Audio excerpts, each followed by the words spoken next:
que pudiera, no volvería.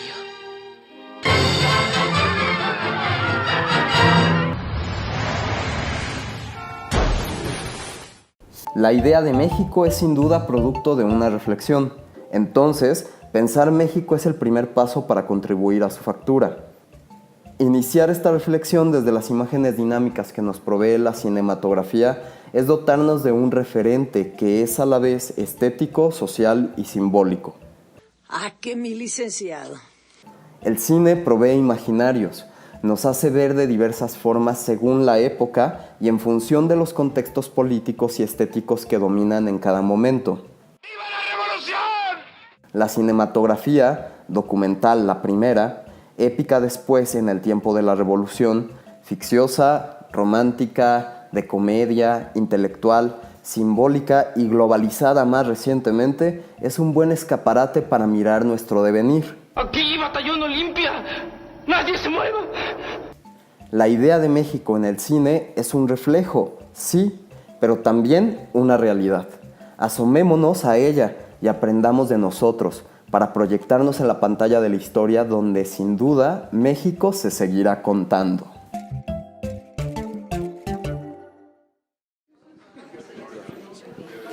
Bien, señoras, señores, bienvenidos, buenas tardes a todos. Les doy a cada uno una cordial bienvenida a Casa LAM y al Instituto de la Mexicanidad.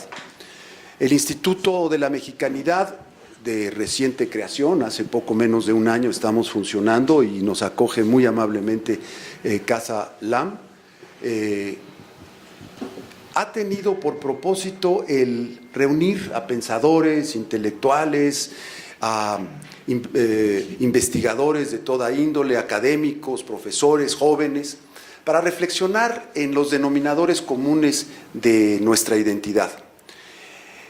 Le he pedido a mi amigo Emilio Cárdenas, que es una de las figuras más significativas de la cultura en nuestro país, el que pudiera presidir ad aeternam este seminario permanente sobre la idea de México.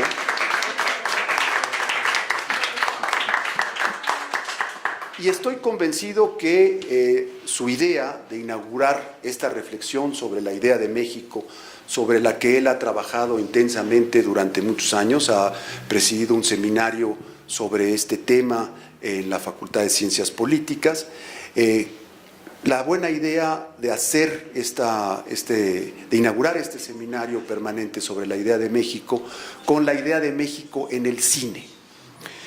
Para este efecto voy a dejar desde luego a Emilio que haga la presentación de nuestro coordinador puntual de este seminario, mi maestro y amigo Ignacio Durán Loera, pero no quiero dejar de señalar que la intención de este ejercicio y de estos comentarios que estoy seguro iremos haciendo salpicado de sus intervenciones para lograr una buena conversación horizontal sobre este tema, la idea de México en el cine, pueda darnos y dejarnos un retrogusto de vocación para que la conversación sobre la idea de México no se agote en este seminario.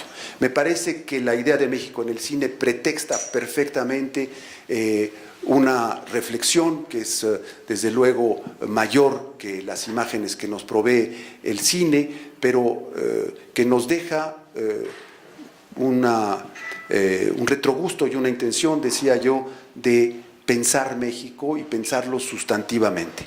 Creo que el tiempo en el que nos encontramos es un tiempo que nos mueve a ello y estoy convencido que en esta conversación que vamos a tener el día de hoy pretextaremos algunas ideas que nos van a dar mucho que hacer para poder, sobre todo, hacer que la narrativa mexicana se continúe en el cine, se continúe en la literatura y se continúe con cada uno de nosotros. Muchas gracias. Emilio, bienvenido. Muchas gracias por aceptar la presidencia de este seminario permanente, La Idea de México, y el piso es suyo, maestro.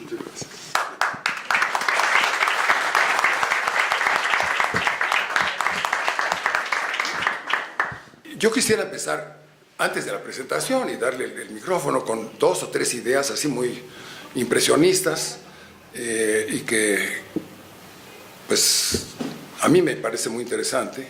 Voy a empezar con una cita de un amigo de secundaria y amigo de toda la vida que se llama Arturo Ripstein. Hace 3 años o 4 le dieron la medalla Bellas Artes en la sala Manuel M. Ponce, se la dio Maraki como director de Bellas Artes, y lo primero que dijo al tomar el micrófono es: yo sí hago cine mexicano. Fue su statement en relación a lo que está pasando en Hollywood, ¿no? Yo sí hago cine mexicano. Eso me parece muy importante. Reflexionaremos también sobre Los Olvidados de Luis Buñuel, que es el momento importante que nos coloca en la imagen mundial con el premio que gana en Cannes, ¿no? Y ustedes recuerdan eso. Digo, me quiero referir a Buñuel y a Los Olvidados por esa última imagen de Los Olvidados, en que es un muchacho, el cadáver de un muchacho, que es tirado a un basurero en 1950, como en Ayotzinapa, ¿verdad? De manera que reflexionar sobre el cine mexicano es una manera de reflexionar sobre la idea de México, el alma de México, la historia del siglo XX. Empieza con imágenes, el cine con imágenes de Porfirio Díaz, con contratos de Pancho Villa con Hollywood para hacer batallas revolucionarias. En fin, está muy vinculado a la historia de México. Primero, Katy Bloch, una amiga de toda la vida y queridísima, bueno, experta en el cine nacional, tiene la Cineteca algún tiempo y somos amigos de muchísimos años. Voy a empezar por allá. Leopoldo Soto Martínez es un personaje muy interesante que crea festivales cinematográficos, amigo de directores de cine, periodista, es primo hermano de José Luis Martínez, es decir, su mamá era hermana de José Luis Martínez papá, a quien estamos este año rindiendo homenaje por sus 100 años, un amigo también de toda la vida, compañero de José Luis Ibáñez, ¿no? de Juan Ibáñez, de toda la vida, ¿no? De Gabaldón, de Ismael Rodríguez, en fin, él tiene una experiencia directa de lo que es el cine mexicano. Me voy a ir hasta allá. En el caso de Juan Carlos Bonet, yo le pedía que nos hablara de su primera participación en cine a través de una película de enorme importancia política, que es Los hijos de Sánchez, en donde él participó siendo niñito y que fue un escándalo político de enorme trascendencia en nuestro país en la época de Díaz Ordaz. Bueno, Toño lo vemos como 2 veces al mes en el canal de Foro TV. Es una enciclopedia cinematográfica andando y tenemos el gozo de verlo discutiendo todos los viernes, 2 viernes al mes sobre cine y su visión sin duda es la visión de alguien que conoce profundamente, que trabaja en la Cineteca también, como el caso de Katy, y el bueno de Nacho Durán, que también tiene sus cursos en la Cineteca y que es un hombre que ha tenido, además de su gran carrera diplomática, puestos fundamentales en la cinematografía nacional. Entonces, más o menos esta es la presentación. A mí me gustaría pedirle primero a Katy que nos pudiera dar, digamos, un panorama con esta visión que tiene ella de cuál ha sido, sin entrar a los temas que tú apuntabas muy bien, de carácter minucioso de la historia, en fin, pero sí plantear un panorama de lo que ha sido el cine mexicano. Para empezar este breve panorama, digamos, el cine comienza y fascina a todo mundo, en el mundo entero, donde se pueden ver las vistas iniciales, lo que Lumière manda al mundo entero. Sin embargo, no hay un concepto de cine como tal, o sea, son vistas y la gente se mete a verlas y ven fascinados países que no conocían, caras que no conocían, o sea, es el descubrimiento de la imagen en movimiento. Y en México, cuando llegan los primeros proyeccionistas, empresarios con esas imágenes, tienen un éxito enorme. Además, coincide muy pronto con la Revolución Mexicana y los revolucionarios entienden muy rápidamente que esas imágenes en movimiento les va a servir a su causa personal revolucionaria. Y entonces promueven que se filmen sus batallas, sus entradas triunfales, y para la gente es una maravilla. La mayor parte de los mexicanos no leían, entonces poder entrar a ver unas vistas en donde entendían qué estaba pasando en la guerra, pues obviamente tenía un atractivo enorme.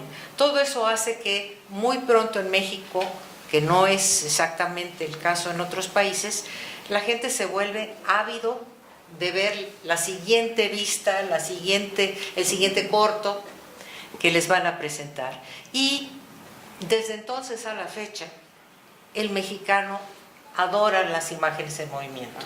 Aquí me gustaría, si te parece, Katy, Sí, un poco pedirle a Toño que nos ubique exactamente en este periodo. Es el periodo de la Revolución, en donde surgen estos extraordinarios documentalistas que recorren el país, uno por un lado, Toscano por el otro, los hermanos Alba, en fin. ¿Nos quieres un poco hablar de ese tema? Con mucho gusto. Bueno, la cámara Lumière en México empieza a funcionar a partir de agosto de 1896, cuando los enviados de la compañía Lumière en México, que van a ser dos personajes franceses, Claude Ferdinand von Bernard y Gabriel Beire, comienzan a filmar las primeras vistas en México, pero todavía no hay un cineasta mexicano que tome la cámara, ¿sí les queda claro? Es decir, la cámara filma cosas de México, pero no hay un cineasta mexicano.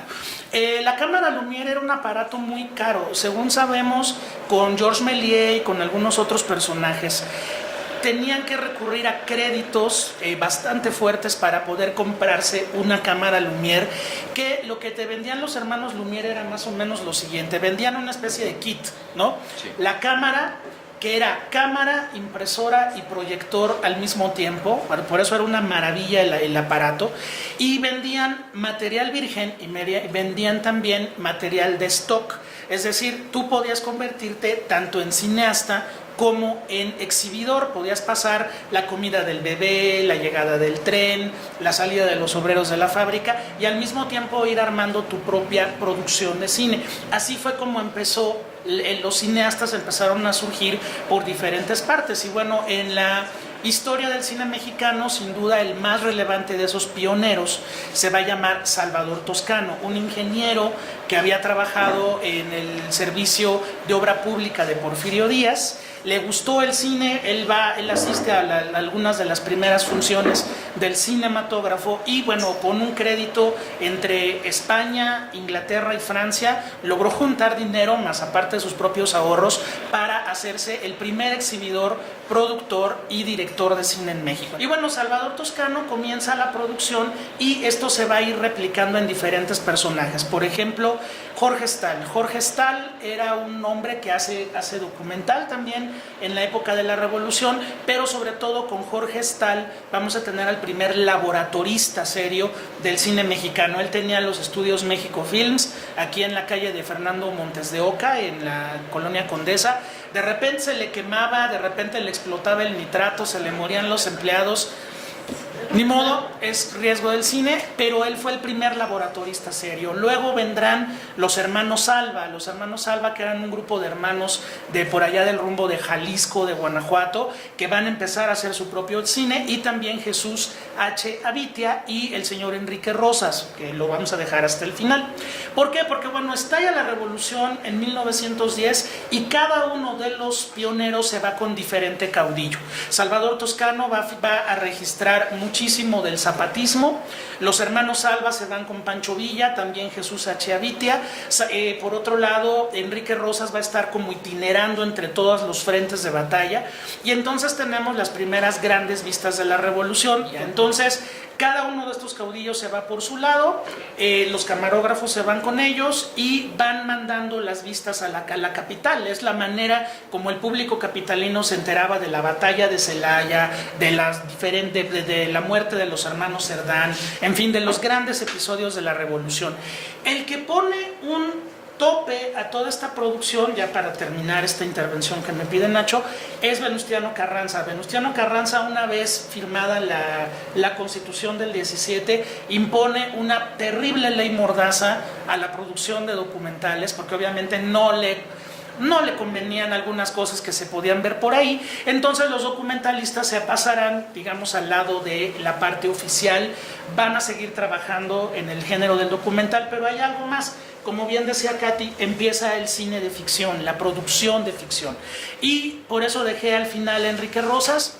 Y Enrique Rosas hace una maravilla. Enrique Rosas en 1918 filma el fusilamiento de los miembros de la banda del Automóvil Gris, que habían sido capturados en ese mismo año. En la barda trasera de Lecumberri son fusilados y Enrique Rosas filma el fusilamiento. De ahí se le ocurre la gran idea de hacer un largometraje como las series que hacían los franceses durante la Primera Guerra Mundial. Había un director que se llamaba Louis Feuillade, y en los años más oscuros de la Primera Guerra Mundial, el hombre logró levantar 2 seriales muy importantes de más de 8 o 10 horas de duración que al público francés se le pasaban semana con semana. Entonces, los vampiros, fantomas, Judex, estas historias medio truculentas, al público francés le encantaron y ese modelo se lo roba Enrique Rosas y narra la historia de la banda del Automóvil Gris con una documentación verdaderamente espartana de su parte. Se filmó en las casas originales donde ocurrieron los robos, con inclusive algunos de los protagonistas de los mismos. Hay una gran secuencia en el Automóvil Gris donde, que por cierto la película se va a llamar El Automóvil Gris. No es ni la banda del Automóvil Gris ni la banda del Automóvil, que fueron 2 películas que se hicieron al mismo tiempo. El Automóvil Gris incluye una escena donde es asaltado, golpeado y ahorcado nada menos que don Gabriel Mancera, que aceptó salir en la película porque él había sido una de las víctimas. Y la película termina con la imagen real del fusilamiento de los miembros de la banda. Tristemente ocurrieron 2 cosas. Enrique Rosas fallece muy rápido, fallece en 1923. Entonces, ahí termina el cine mudo mexicano. ¿Y por qué se termina? Por una sencilla razón: no podíamos competir ni con el cine de Hollywood ni con los franceses. Los cines que llegan a México llegan en las cadenas ya armadas. El cine Universal, que estaba en la colonia San Rafael, no era el cine Universal, era el cine Universal. Por lo tanto, las películas llegaban directo. Y los franceses tenían el cine Pathé en San Juan de Letrán. Entonces, ¿cómo era posible que los cineastas mexicanos compitieran con eso? Pues era absolutamente impensable. Afortunadamente, en el momento en el que llega el sonido y escuchamos al ciego Hipólito cantar Santa, Santa Mía, y empieza el cine sonoro mexicano, ahí ganamos identidad. Sí, es buen momento tal vez para hacer una reflexión, porque aquí el tema que nos convoca es buscar la imagen de México, ¿no es cierto?, a través del cine. Es decir, la imagen de México tiene, digamos, estas 2 visiones. La primera es una visión de un país en efervescencia, es decir, hay una revolución. Y de aquí es que esos documentales a los que hace mención Toño se exhiben en la República, pero también se exhiben afuera. O sea que eso está bien, es una visión de lo que está pasando en un momento de convulsión social. Pero por el otro lado, sobre todo Hollywood, empieza a hacer películas, pequeñas películas, Katy, tú las recuerdas, en donde el principal protagonista es un bandido, a veces romántico, desde el Indio Fernández para abajo. Es decir, lo que el Indio Fernández quiere plantear es precisamente el anti-bandido.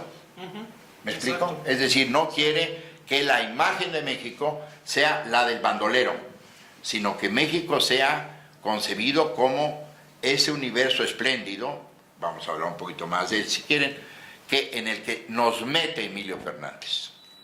Yo le pediría a Katy entonces que retomáramos ahí en los 30. ¿Qué sucede? Bueno, en los 30, básicamente la llegada de Eisenstein a México. ¿Es 32 o 33? Perdón. 30. De 30 a 32 es el rodaje. Es el rodaje que va a cambiar para siempre la visión Correcto. de México. De una película que no existe, de las que todos tenemos imágenes, pero en sí, él no la terminó la filmó, bueno, filmó varios episodios, le faltaba uno. El financiamiento. Soldadera. Es el que faltaba. Sí. Y los norteamericanos que lo habían financiado se cansaron de su enamoramiento con México y locura por filmar todo. Y de los mexicanos. Y los mexicanos. Yo quise extender un poco lo que tú dices, le voy a pedir a Toño que después nos lleve por las películas y nos hable de lo que se hizo, etcétera. Sí, claro. Pero aquí vale la pena mencionar lo siguiente, amigos, que México ya había salido del conflicto armado, ¿de acuerdo? Ya estamos en los 30s, digamos, ya los presidentes empiezan a no ser tan llenos de todavía la óptica militar, ¿de acuerdo? Es decir, lamentablemente muere Obregón al final en 28, y aunque lo que los suceden son generales, pero está cambiando la visión. Y en el extranjero, amigos, eso se recibe de una manera extraordinaria. ¿Cómo se recibe? Este es un país al que hay que ir para ver lo que ha pasado con la revolución. El primero, lo hace muy bien Citalocati, que se llega a México es Eisenstein, nada menos que Sergei Mikhailovich Eisenstein, el acorazado Potiomkin, el de la huelga, este hombre que ha planteado el tema tal vez más importante, que es el montaje. El montaje. Porque está muy bien hacer la película, está muy bien las tomas, pero el cine le da sentido a este nuevo arte a través de lo que llamaba Eisenstein la yuxtaposición de imágenes, que tiene por objeto crear una emoción. Cuando estuve yo en la Cineteca la primera vez, hicimos un libro de Eisenstein, los dibujos de Einstein mexicanos. Y el retrato es de Montenegro, es un retrato de Montenegro que está con una calavera de azúcar, ¿no?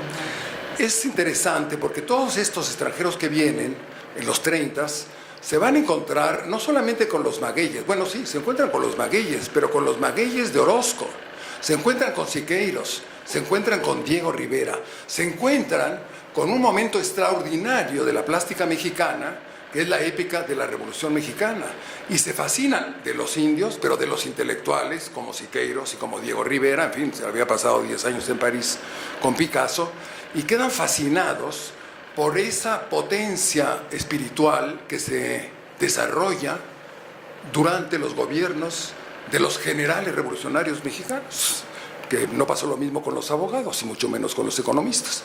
Esa época de oro está hecha por los generalotes. Y esto es muy importante porque esa fascinación de estos intelectuales de gran refinamiento es porque van a participar en las borracheras, en las balaceras de los pintores y de los muralistas y de los escritores. Se van a encontrar en un mundo extraordinario de los 60, el mundo de Cárdenas, del general Cárdenas, realmente que se está consolidando la Revolución Mexicana, y son fascinados por la creatividad mexicana, no solo étnica, sino la intelectualidad mexicana, por los siete sabios, Gómez Morín, Lombardo Toledano, en fin, los herederos del Ateneo, de la juventud.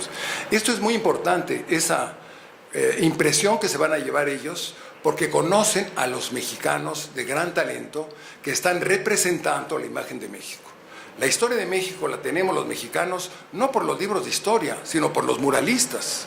Hidalgo, Morelos, Madero, todo esto existe en el imaginario mexicano por el muralismo mexicano y luego por las películas el Padre Hidalgo, la de Torres, ¿no?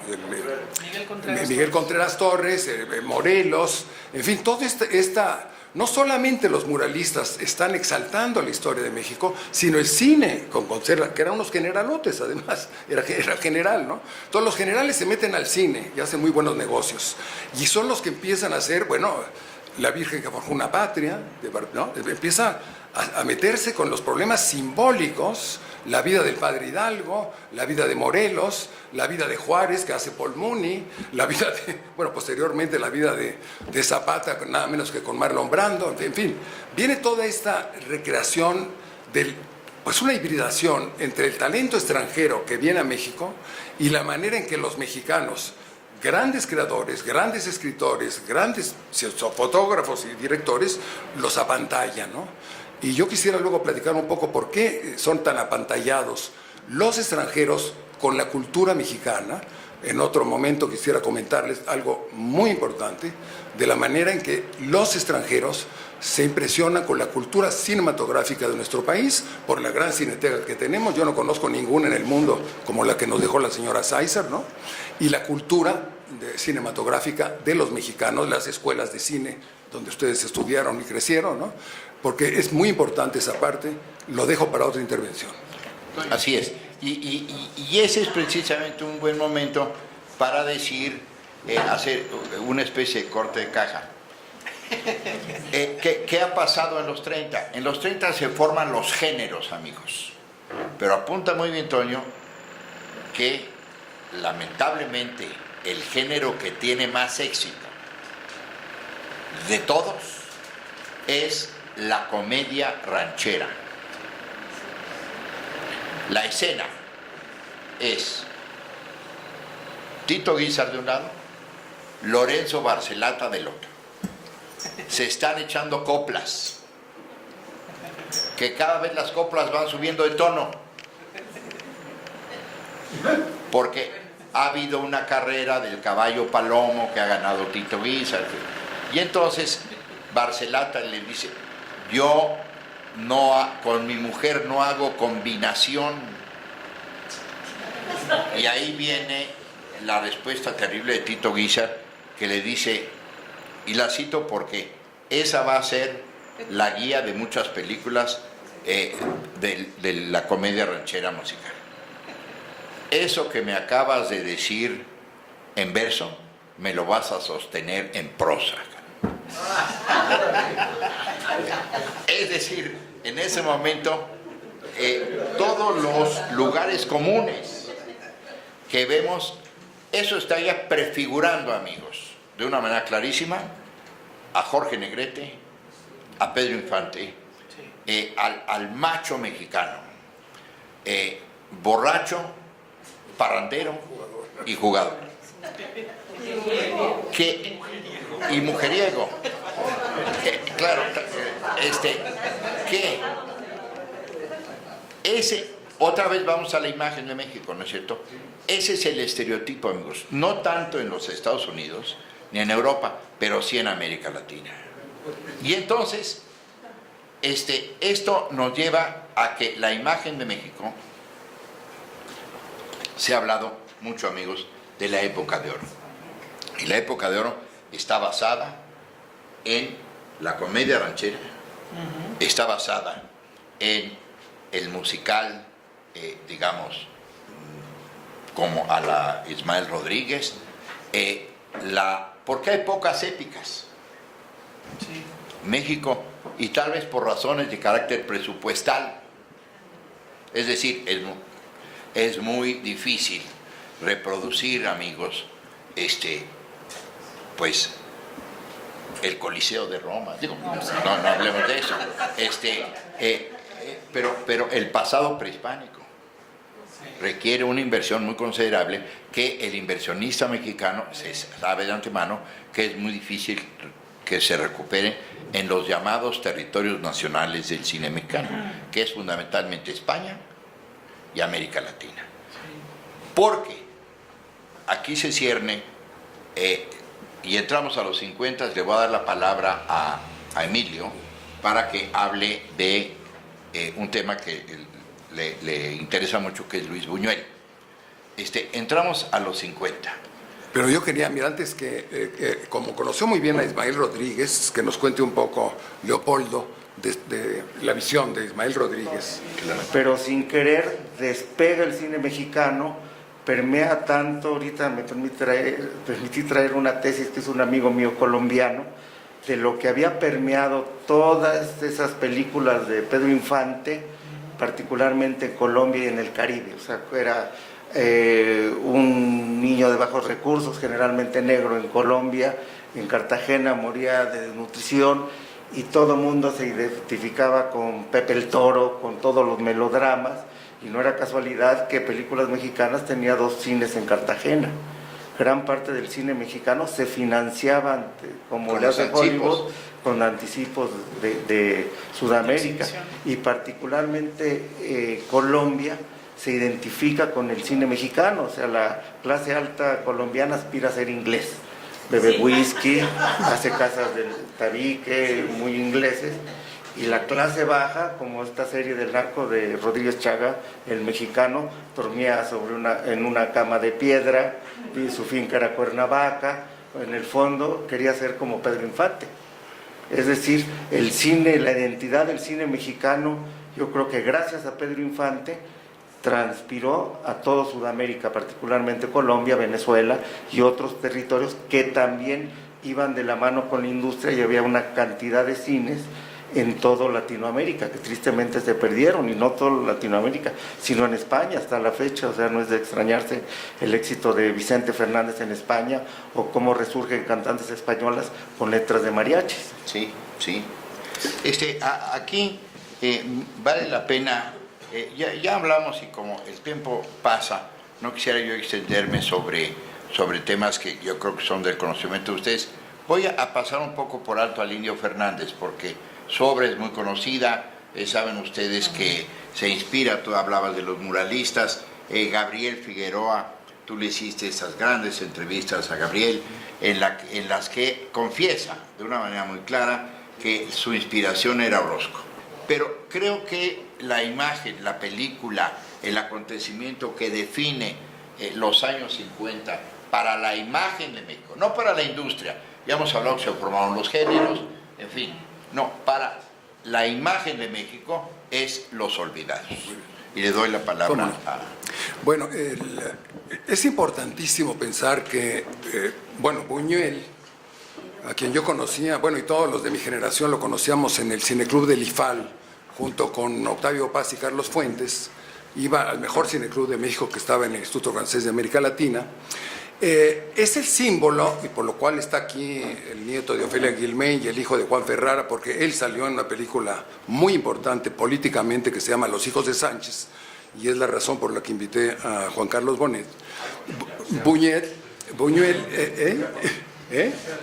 No, pero tienes que contar todo lo que sabes de tu historia como artista, ¿no? En el cine. Pero Buñuel llega con un grupo de españoles muy importantes, refugiados, que van a ser guionistas y que son importantísimos, como Pedro de Urdimalas, que entra como Max Aub también en la gran película de Los Olvidados.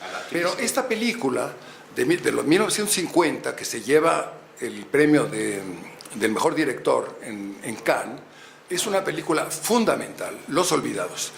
Y les contaba yo que la escena final de Los Olvidados es Ayotzinapa. Es el cadáver de un muchacho que ha sido asesinado, tirado a un basurero.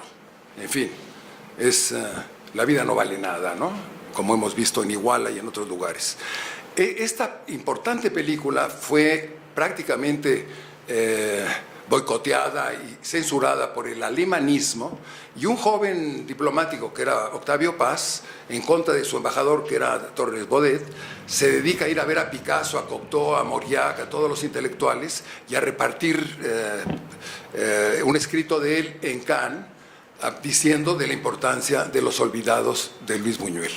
Y le dan el premio de mejor director a Buñuel, y ya viene la gran carrera internacional de uno de los grandes genios del cine universal, ¿no? Voy a brincarme a una experiencia, llamaríamos más o menos científica o sociológica, que tuve el honor de presidir en la Cineteca Nacional, que es analizar 50 películas de la época de Echeverría y un poco anteriores con dinero del Banco Cinematográfico. Esta investigación se quemó con la Cineteca, desgraciadamente. Pero un grupo de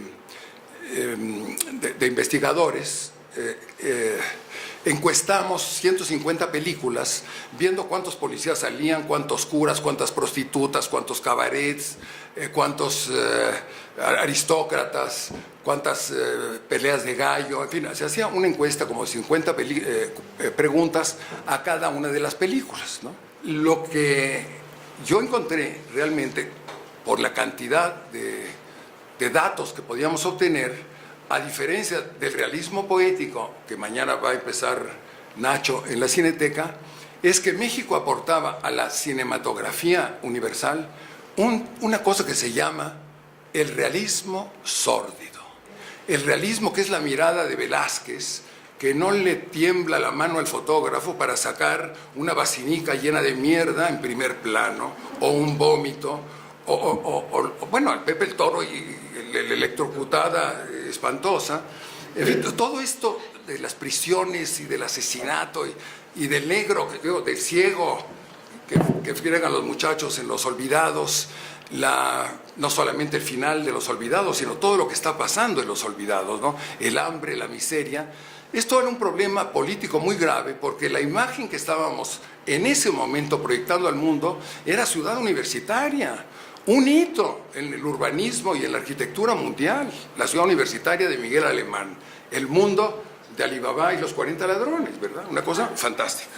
Y de pronto viene Buñuel y pone una bomba atómica, una bomba que es Los Olvidados, el otro lado dialéctico de este mundo de riqueza, de este mundo de la ciudad universitaria, y del otro lado está Tlatelolco y la violencia de los que van a ser ninis, ¿no? Los sicarios que estamos viendo.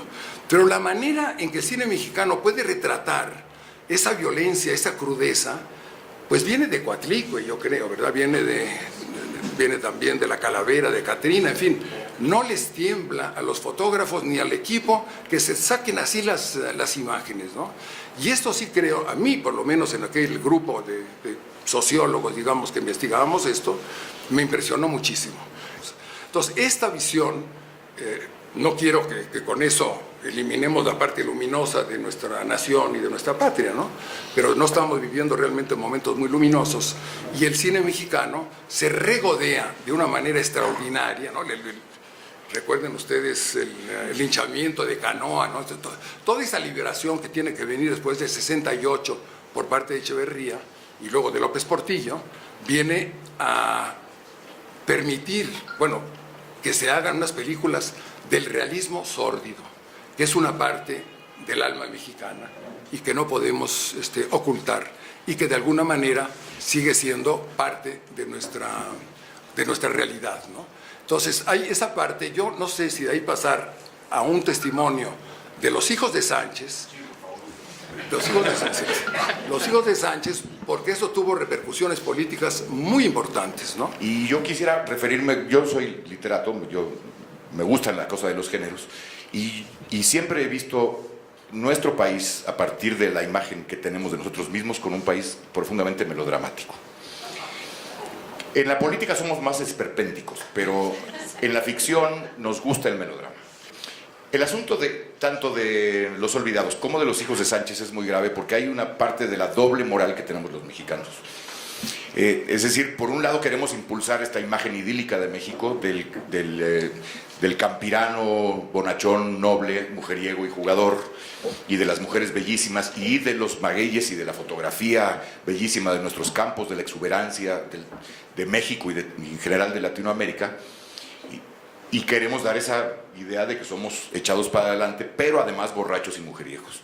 Y cuando viene alguien, es un extranjero, que dice Los Olvidados, y que luego en el año 76 es esto, que ya había habido un problemón gordísimo con el libro del señor Luis, que se llama Los Hijos de Sánchez, porque él vino como antropólogo y se metió, hizo un libro con muchas historias, pero después se clavó en una, que era la familia Sánchez, y tiene testimonios grabados sobre esos 4 hijos, lumpen, muy pobres, Tepito, pobres.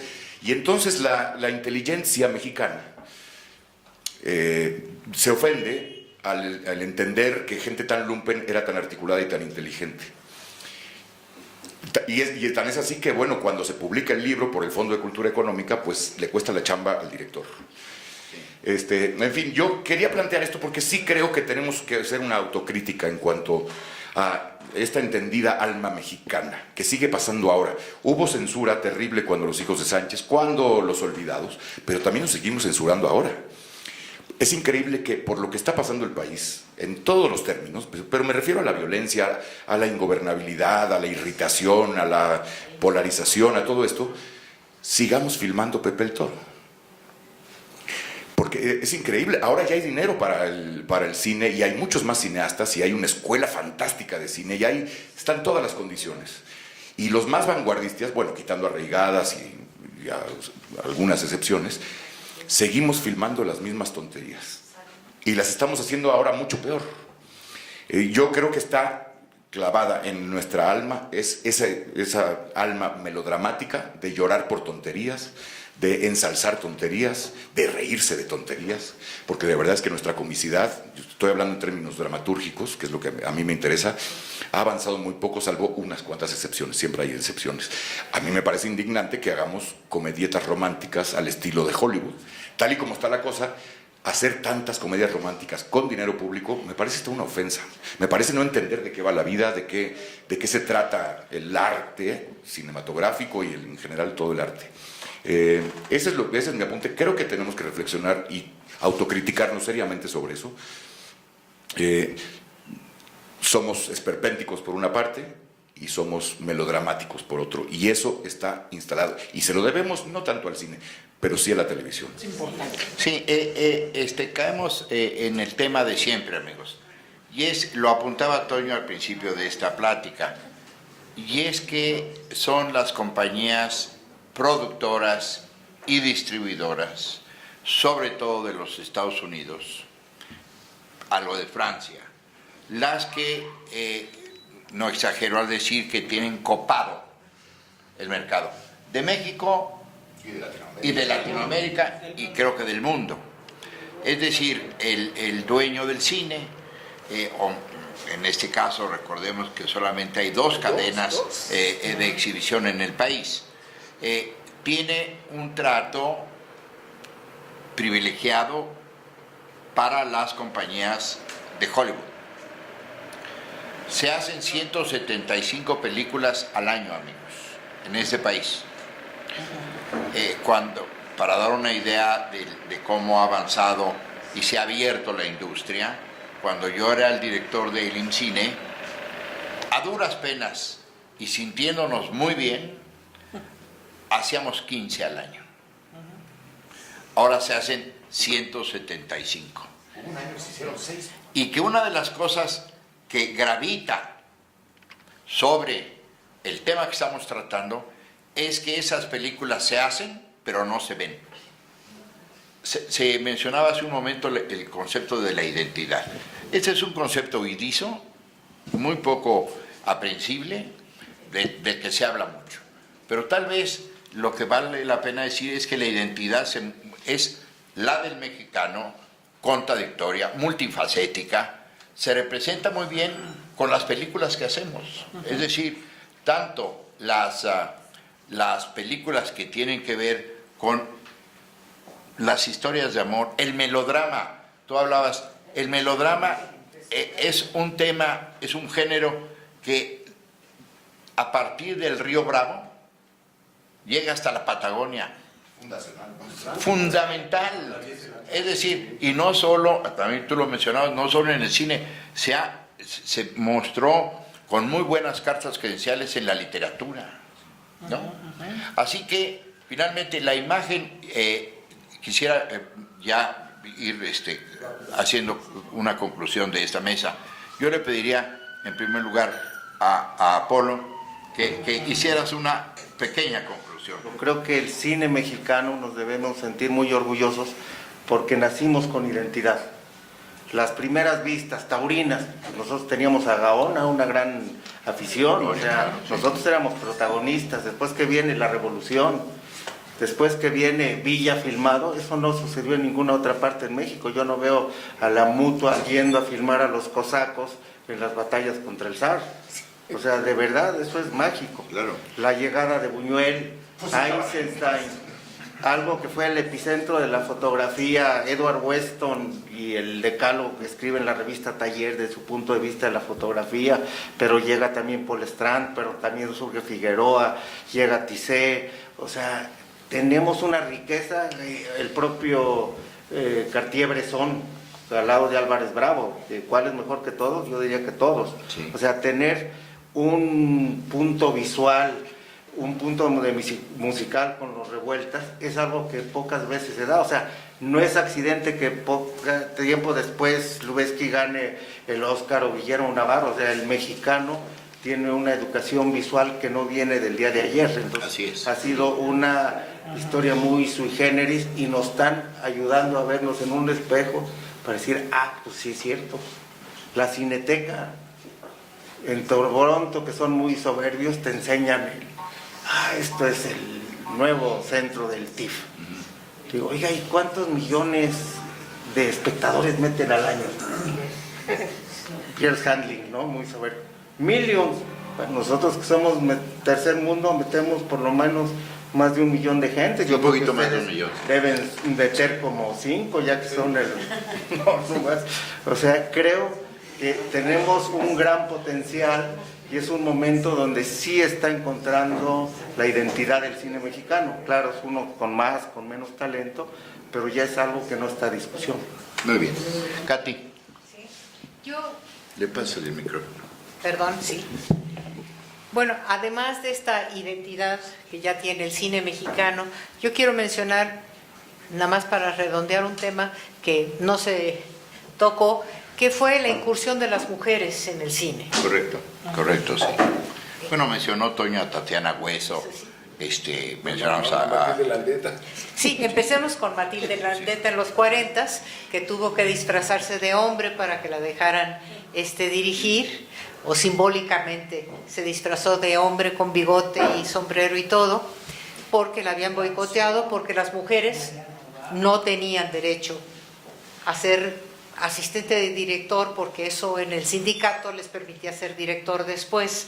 Entonces ella se tenía que quedar como script girl, pero de ahí fue una lucha muy difícil a lo largo de los 40. En los 70 se empiezan las escuelas de cine, aparece Marcela Fernández Violante, con ellas la escuela de cocina y muchas mujeres que lucharon mucho por hacer lo que podía, que era documental, que no veía a nadie, pero porque no les abrían las puertas. Sí.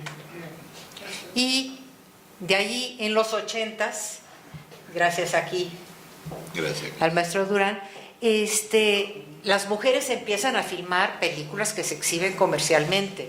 Busi Cortés, después María Novaro, Marise Sistach, o sea, por fin, pero fue una llamarada de petate, perdón. Sí. Una vez que ya no estuviste, ya filmaron, o sea, ya les abrimos la puerta, pues ya qué. Y tuvo que pasar mucho tiempo, muchas décadas, o sea, los 90s y el 2000, para que a partir del 2000, 2010, las mujeres empiecen a filmar. Algunas filman largometrajes, la mayoría filma documentales, por diferentes razones, pero ya hay una presencia femenina que da otra visión de México. Está Isa López, está Mariana Chenillo, Lucía Gajá, ¿quién más? Natalia Almada, Natalia Beristain. También. O sea, realmente ahorita hay, no sé, 20 mujeres que han dirigido un largo, sea documental o de ficción, y que ha sido visto por el público. Ese es un cambio fundamental para mí, también en la visión del cine. Muchas gracias. Pues sí, eso hay que repensar muchas cosas sobre esta industria a la que yo pertenecí de niño y después pues ya solo tangencialmente. Pero sí, hay mucho que pensar sobre el cine y sobre la idea de ser mexicano, cómo le vamos a hacer para realmente lograr una idea clara de lo que somos, porque de eso va a depender hacia dónde vamos y qué queremos. Y eso es una cosa filosófica que pasa por la expansión de la educación, por la expansión de la educación visual, estética, en fin, muy larga cosa. Muchas gracias don Emilio, Gastón, don Nacho, gracias, compañeros, gracias. También algo que Katy no dice porque es muy modesta, pero hay una parte importantísima para la identidad del cine mexicano que es la investigación cinematográfica. No lo hablamos, pero desde San Aurelio de los Reyes para abajo hay una gran cantidad de gente, hombres y mujeres valiosísimos, que bueno, mencionarlos a todos no acabaríamos nunca, pero que a través de libros, a través de textos, a través de conferencias, a través de la labor académica, estamos, porque ahí me incluyo yo, y si yo aprendí a ser investigador de cine fue por Katy, desde luego, y ella lo sabe, es una labor que da identidad. A lo mejor no se ve como uno quisiera, a lo mejor solamente en la feria del libro, cuando Cineteca presenta sus libros, la gente sabe que Cineteca hace investigación, pero hay una gran labor, hay una gran labor que también nos da identidad. Cada libro que sale sobre cine mexicano es una piedrita para seguir construyendo el mapa, como dice el doctor Alejandro Pelayo, de lo que es la investigación de cine en México. La piedra angular siempre será la historia documental del cine mexicano de Emilio García Riera, pero sobre esa piedra vamos construyendo siempre. Yo creo que es una muy buena idea la que ha surgido del Instituto de la Mexicanidad, plantear la imagen de México a través de este cine. Es una conversación, amigos, inacabada. No podemos llegar a ninguna conclusión. Le quiero agradecer muy cumplidamente a Gastón esta invitación, a Emilio su generosidad, a mis compañeros de mesa su sapiencia y bonomía, y espero que de algo haya servido esta conversación, un poco como deben de ser las conversaciones, sin un orden que la guíe ni la cosifique, sino con la espontaneidad del pensamiento libre que brinca de un lado a otro. Muchas gracias.